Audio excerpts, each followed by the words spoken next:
Back in 1946, when I was 17, my daddy bought me some standing timber and he cut and trimmed, selling the remaining logs for wood. He hired a handsome young man, Everett, with a long bed truck to haul the logs to their destination.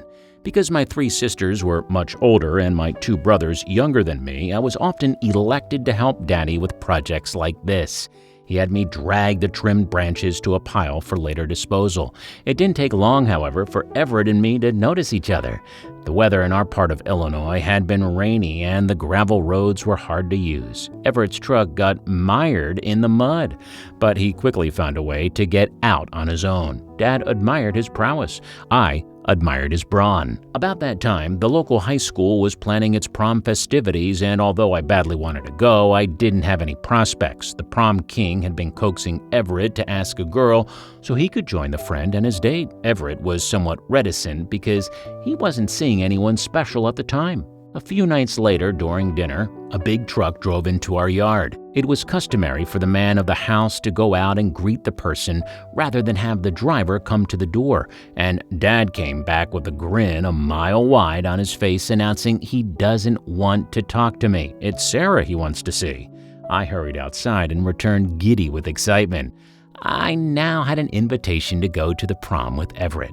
The next several weeks were spent finding a dress for the occasion. I had no idea what to expect, but was pleased when Everett showed up with a beautiful bouquet of gardenias. Neither of us was very experienced with dancing, but we had no trouble finding things to talk about. After the dance, we went to a local ice cream parlor, and I felt I had found Mr. Right. We dated until I graduated from high school, and I went to secretarial school in Rockford, Illinois, about 30 miles away. The school arranged for me to live with a family there. I earned room and board babysitting their son. I took the bus home on weekends, and Everett brought me back on Sunday nights. Inseparable. We spent all our time together.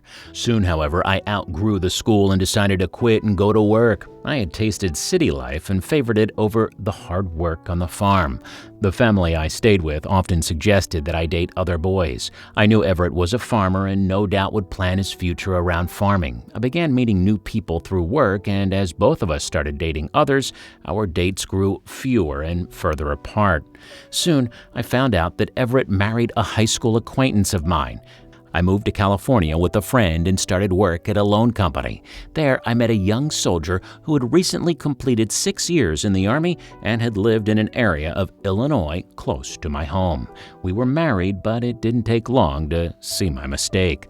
Eventually, I relocated to Denver, Colorado, where I worked in the state Supreme Court. Everett moved to Colorado as well and became a successful mechanic, starting his own business.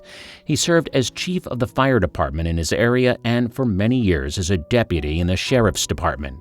Neither of us knew we were living only 60 miles away. Whenever I visited my family in Illinois and asked if anyone had seen or heard from Everett, I always got the same answer: no. Then, in 1991, both Everett and I visited Illinois at the same time. My mother, sister, and I had an early lunch at the only restaurant in town. It's a small town, and everyone knew my mother, who was delighted to introduce her daughters, calling us by name. I nudged her and said, "I wish you wouldn't do that.